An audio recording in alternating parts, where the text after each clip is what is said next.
Magandang gabi mga kauragon, kakauwi ko nga lang pala galing trabaho.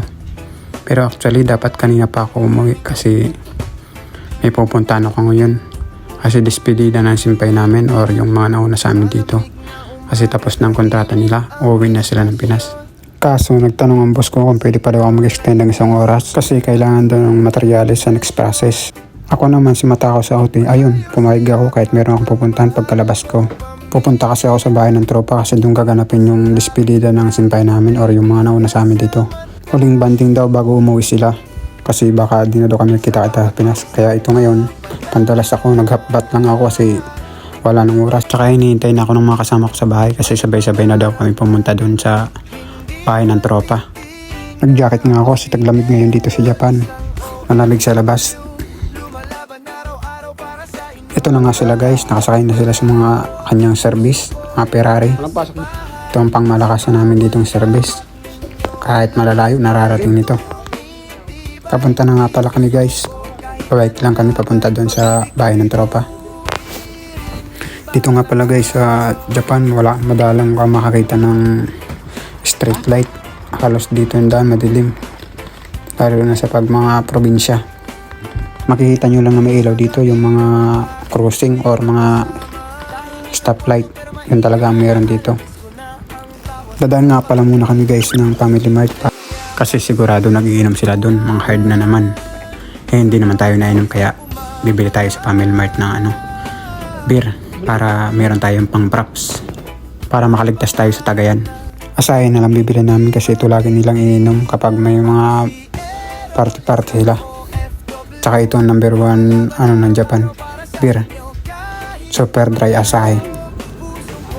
Bunot, Fernando, bunot.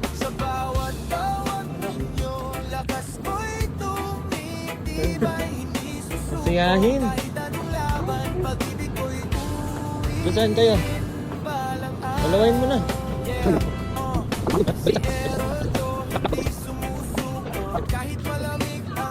Tourist black.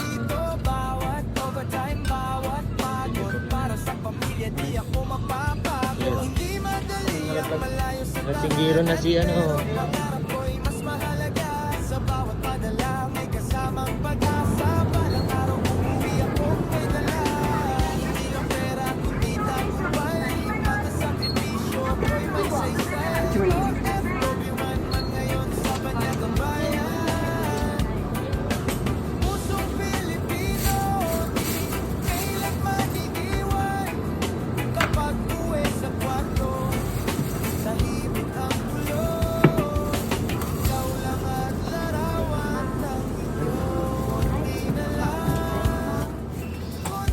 Pagkain X alat check.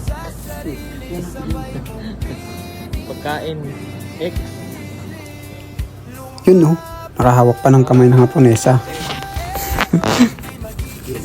Make Hacker.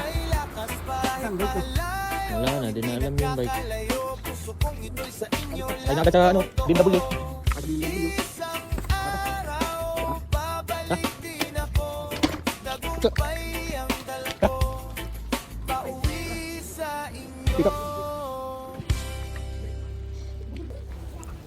Ito na nga, didiretso na kami sa bahay ng tropa. Madilim na naman, dadaanan namin. Pero dito guys, kahit madilim, hindi nakakatakot kasi wala namang holdapper dito. Saka wala dito nagtitrip, kaya safe dito sa Japan. Hindi katulad din sa atin sa Pilipinas, nakakatakot na paggabi kasi sigurado marami na nag-aabang. Yung mga paboritong pwestuhan ng mga holdapper, tsaka mga adik, dyan sila nag-aabang sa mga madidilim na lugar. Nandito na nga pala kami sa bahay ng tropa. Ito po yung bahay nila.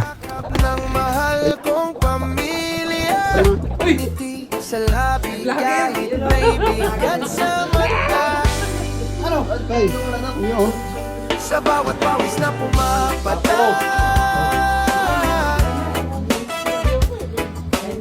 may pangarap na Pogi! hindi matitingnan. Ako si Errol, isang OFW. Lumalaban araw-araw para sa inyo kahit malayo. Puso ko'y nasa bahay. Sa bawat hawak ninyo, lakas ko'y tumibay. Hindi susuko kahit ang laban. Pag-ibig ko'y uwin ba? Ito si Simpay Janay, oh. Simpay Janay.